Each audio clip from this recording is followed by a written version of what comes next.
श्रीराम समर्थ. सद्गुरू श्री ब्रह्मचैतन्य महाराज गोंदवलेकर यांचे प्रवचन दिनांक 9 ऑगस्ट.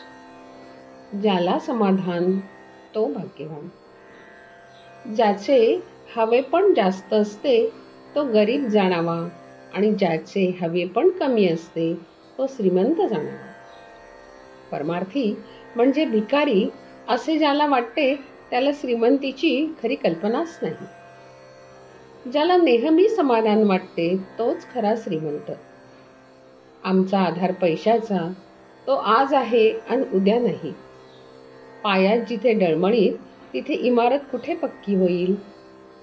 श्रीमान याचा अर्थ भगवंताशिवाय श्री असणारा असा होऊ नये याची श्रीमंतांनी काळजी घ्यावी.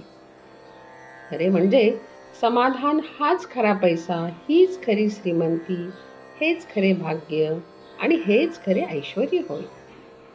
ज्याला समाधान जास्त तो जास्त भाग्यवान समजावा. समाधान हे आपल्याला घ्यायचे असते. दुसरा कोणी ते आपल्याला देऊ शकत नाही. खरोखर समाधानासारखे औषधच नाही. ते मिळत नाही म्हणून इतर औषधे घ्यावी लागतात. काळजी नाहीशी झाली की अखंड समाधान, शांती आणि आनंद मिळतो. पैलवानासारखा दिसणारा एक गृहस्थ होता. त्याला विचारले तर तो म्हणाला, अहो मला मधुमेह झाला आहे, मी आतून पोखरला गेलो आहे, त्यापेक्षा तुम्ही बरे. खरोखर त्याचप्रमाणे पैशापासून प्राप्त होणाऱ्या ऐश्वर्याची अवस्था आहे. फक्त भगवंताच्या निष्ठेमध्ये समाधान आहे. ते राजवाड्यामध्ये नाहीच नाही, पण ते झोपडीमध्येही नसेल. असमाधान हा रोग सर्वांनाच असल्यामुळे रोगांच्या यादीतून त्याचे नावच निघून गेले आहे.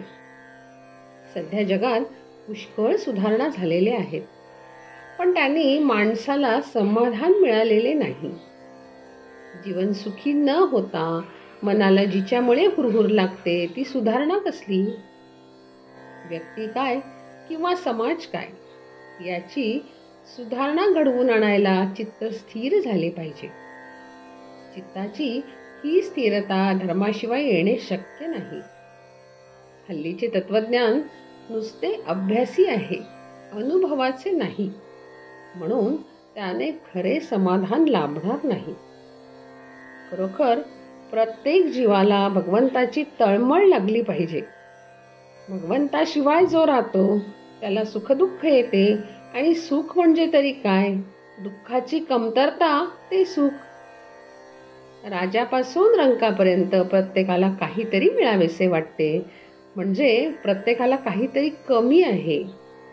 पण कोणी असा विचार करीत नाही की जे आज कमी आहे ते पूर्वी आपल्याजवळ असताना तरी आपण सुखी होतो का? याचे उत्तर नाही असेच मिळते. ताजी जिलेबी कल्पनेने खाण्यापेक्षा शिळ्या जिलेबीचा तुकडा प्रत्यक्ष खाण्यामध्ये जास्त समाधान आहे. बुद्धीचा आनंद हा उपाधीचा आणि कल्पनेचा आनंद आहे. भगवंताचा आनंद हा उपाधिरहित आहे. हा आनंद मिळवायला भगवंताला शरण जाऊन त्याच्या नामात राहणे हा एकच उपाय आहे. नामस्मरणाच्या योगाने आनंदाचा आणि समाधानाचा लाभ सहजी होतो, यात शंकाच नाही. जानकी जीवन स्मरण. जय जय राम.